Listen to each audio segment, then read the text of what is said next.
So after weeks of flooding the media channels with Willie or Wotty, today Carlton came out and announced that the board had unanimously backed Michael Voss.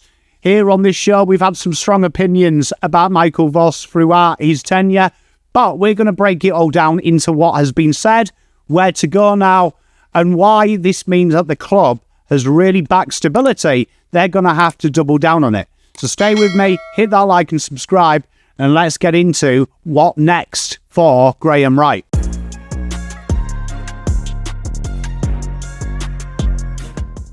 So the Blues are always in the papers, usually for the right and wrong reasons, and this afternoon we got a statement from our beloved Robert Priestley, Carlton's new president. The Carlton Football Club today can confirm with absolute clarity that its AFL senior coach Michael Voss will remain coach of the Blues in the 2026 AFL season. As communicated by the football club in June, incoming CEO Graham Wright has been maximising the final 8 weeks of the home and away season to work closely with the football department. This has been a clear consultation with players, coaches, staff, providing valuable insights into where the AFL programme currently sits and the necessary steps that need to be taken to take this team forward. We were clear following round 16 that we would utilise these remaining games to remain calm, rational and fully informed decisions that will take our football club forward. What we continue to do, said Robert Priestley. The first of these is relation into the senior coach, which we are now in a position to provide clarity after last night's board meeting. Last night, Graham presented a recommendation to the board of directors that Michael remains as our senior coach in 2026, and the recommendation was unanimously endorsed by the board. For the last few months, Michael and Graham have been meeting regularly, during which time they've engaged in open and honest dialogue with one another and what is required for us to evolve as a football side. Michael's ability to lead our football team this year has been in the face of incredible pressure and displayed the aptitudes of a strong and selfless leader. Carlton always comes first for our coach, said Graham, and Michael and him share an aligned view of the opportunities to improve football performance moving forward. So a very, very stern statement, and I've got to say, something that is very against Carlton. Now, I'm not going to flip-flop my decisions. My jury is still out if this game style can work, but I will say this, the club has backed him in. So what does that mean now? I'm going to trust Graham Wright and I'm going to trust Carlton Football Club. They made the right decision. So all I can do now, like everyone else, is fully get behind it. We now know we have a clear direction for 2026. So as usual, when my bosses make a decision, I shut up, sit down, and I back it in. And I become a good little foot soldier, and that is what I'm going to do. So now Carlton are faced with something fascinating. What is Graham Wright going to do next? Well, obviously now you've got Michael Voss as the senior coach till next year.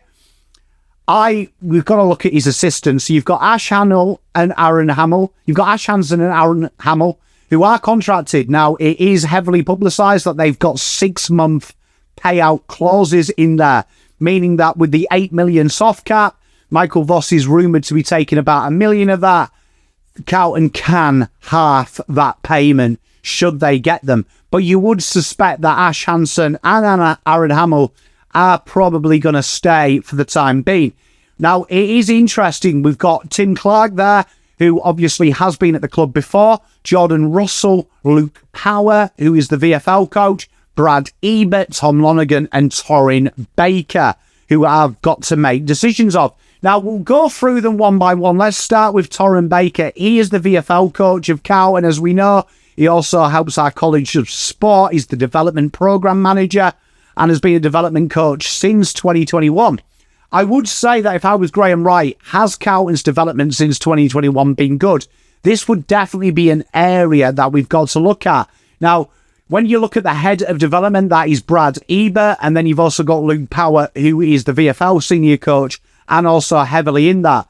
That is going to be very interesting what they do. I'd imagine Brad Ebert probably stays due to his close working relationship with Voss, but Torrin Baker would probably be one of the guys that I would be looking at moving on in this scenario. So Reason being, has the development from 2021 been good? I don't think so. Now, Luke Power and Brad Ebert, you could make an argument that the recent draftees since they've come in have slightly shown signs, particularly players like Harry O'Farrell and co have incredibly developed in the short time they've been at the club. Tom Lonergan is that other one as well that I find a real fascinating proposition for mine. He has been there since 2023.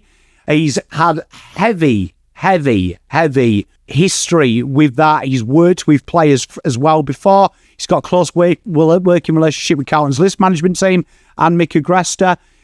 And he also brings that Premiership experience along with Luke Power. So that could be a real fascinating one. I do think that they probably won't change too much in that department. Jordan Russell and Tim Clark are the two that I really do think. Now, Aaron Hamill and Ash Hansen, they're heavily rated. Is Carlton's backline an issue? Not really.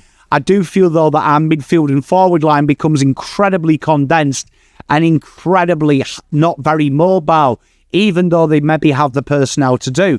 So these would be definitely two areas that I think Carlton can improve, particularly no offence to Jordan Russell, Carlton's forward line coach.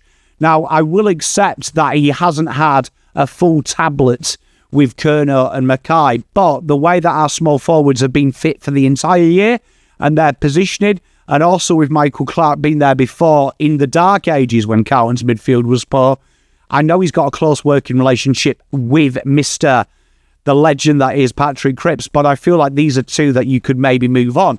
Now, as what will replace them, who knows what is out there, but Carlton could definitely look at trying to be a little bit better. One that does ring off the bell, Adrian Hickmott as the midfield coach. He's done incredibly well in his time up at the Eagles and also up at Hawthorn, and he's the assistant there, definitely someone that I would be looking at bringing in.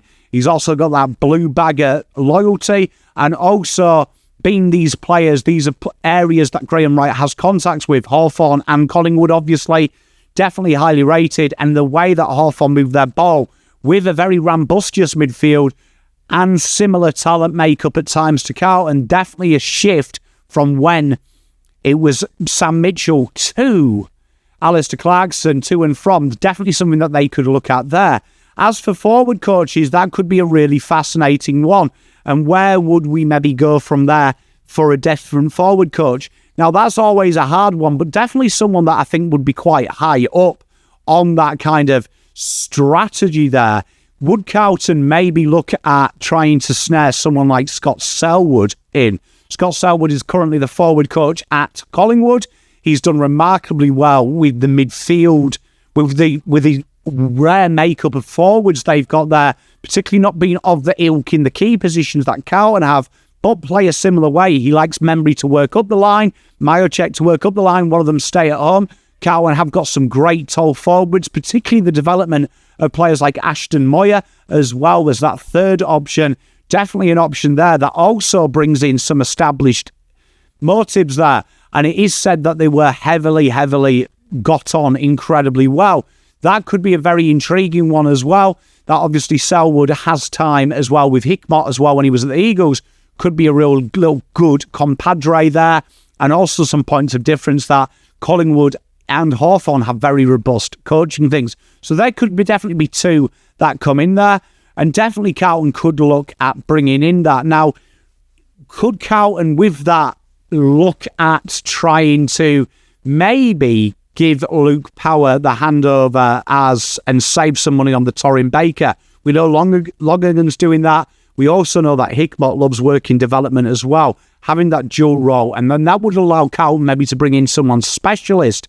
Now, we know Eddie Betts does some great work with his foundation. Is that something that Carlton look at in? When you look at our small forwards, they're very young, they're very juvenile. Is that an area there that Carlton look to go, right, we know Eddie loves passing on information, get him to work with Motters, work with Durden, work with Ashton Moyer. Could that be an area there that Carlton save a little bit of money by maybe splitting the personnel there? It is worth noting that Collingwood have 5 full-time coaches and then 4 coaches that work in development and split that across channels. Carlton could have a similar makeup to that and save a little bit of coin that way. We then got to look at Brad Lloyd. Brad Lloyd is the fascinating one. and I would be very surprised if he stays there. Remember, he oversees all this, and that has been something that has gone on quite a bit. Is this as simple as bringing in Jimmy Bartell? Bringing him in, fresh eyes, fresh ears, someone that has worked with a few of these coaches as well and has history of them. That would be a fascinating one. And for me, that seems like a no-brainer that Lloyd is removed and Carlton look at bringing in something else. I don't care who that is at this stage, but trying to bring someone in who could really kickstart Carlton and have a fresh eyes and someone that Graham Wright and co could do it. Another option as well for Carlton would be looking at someone like Luke Webster, recently been removed at West Coast Eagles, has been their development coach, and obviously was a winner in their state league for the Eagles when he was the coach there. Is that someone Carlton bring in? He has got an incredible reputation of working with development. You look at the 2019 Eagles and the youth that came through there, maybe a point of difference and something there for Carlton to look at. Then we've got to go with Carlton's off-season. And now JSOS and TDK have no excuse. We know what's going to happen next year. So now I really do expect a lot of pressure to come on these two, that they've got to make a decision. Now, we know the contract offers around JSOS. It's no surprise to me that he's highly sought after. An incredible key defender, although he's only played a handful of games this year, he has shown it, and he's a massive upgrade for the teams that he's been linked to. Collingwood, Essendon, Doggies, and now St Kilda. And Essendon, massive upgrade of them players. So that is going to be something that Carlton have got to push the agenda on with Jack Silvani and Tom de Koning to an extent. We know Tom de Koning's contract is abnormally high, but pressure needs to be put on there so Carlton can start looking at what compensation picks they're getting for them and looking at that. There's a host of players out of contract: Alex Cincotta, Billy Wilson, Brodie Kemp, Flynn Young, Harry Charleston, Harry Lemmy, Motlop, McGovern, Haynes, Orazio Fantasia, Rob Monaghan, and Will White. To go with that, Carlton need to start making them list decisions. It is worth noting that this year Carlton aren't exactly in a position to be heavily manoeuvrable. Carlton will probably use whatever second round picks they have, should they get any compensation for Jack Silvani, which they will do. But 34 currently at this stage, 42 and 60, suggests that Carlton are probably only going to make 2 list changes outside of their NGA, maybe 3 depending on what they get in. Pick 8 for TDK will obviously be used at the draft. You'd imagine if Carlton get a compensation between 25 and 35 and 34, that's Harry Dean. 42 potentially is before Ison. Ison is then going to kill 60, and then Gresham will be a 0 match. And should Carlton want to rookie him, they probably can do. So Carlton are going to have some manoeuvrability on that. We have got to replace Sam Doherty. You have got to replace TDK. And should JSOS leave, you have to replace him. So there's 3. That's Harry Dean, pick 8, and maybe a pick 42 if there is a compensation for JSOS that's tied up with the Dean. Remember, Carlton's ability to sign out of contract free agents, unrestricted and a restricted free agent, would also be subject to changing the deal and the compensation that you get from Jack Silvani. So Carlton are probably stymied that way. So where do Carlton look is what you're going to ask. This is going to be interesting, that his conversations with Luke Power and Carlton's development team. Is this as simple as Carlton go to the free agency and top up with their VFL? This has been a successful kind of ploy by many teams of going to what they know, and it's an area that I feel is going to become more poignant as we start to get more serious in the VFL and its program. So will Carlton maybe looking at players that can maybe help out today as opposed to later? So players like Flynn Riley, do Carlton back in Pitternet and the development of Hudson O'Keefe? Flynn Riley comes in as a free. Do Carlton look at players like Ollie Badir, who has been sensational as a small forward this year? Ethan Phillips, a stopgap replacement. Carlton have got some real good depth in their VFL that could be better than most to just try and shore the shops up. So where do we go after this? Do we believe in Carlton?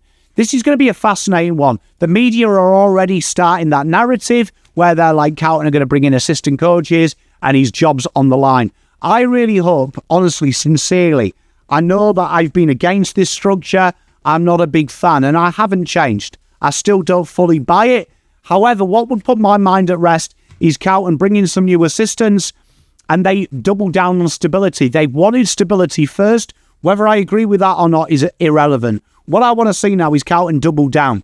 So do what Richmond did in 2016. Extend the coach and then create a new assistant coach team. There is probably 2 years, 3 years of the core of this list, the older core, back it in. Let's see that happen. You can add these 6-month payout clauses in there, but having that focus there. And now it's a case of seeing our end of year. We will be doing a real in-depth video, but I wanted to give you my roaring on his thoughts. I'm not going to shy away from it. I haven't been a big fan and probably been the worst fan of Michael Voss because I think I was one of the first to fall off him. But for now, we're going to have to back it in.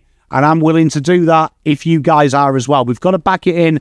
We've got to double down. And I trust Graham Wright to make the right processes. But that is the decisions that Graham Wright's got. So in the comments, let me know what you think. As always, I really appreciate your support. Make sure you like and subscribe. Preview will be out tomorrow. I'm doing something a little bit different. So we're going to be doing that live tomorrow. And we're going to be doing a 4-ticket giveaway. So make sure you come out there. Peace, love and light. Pom out.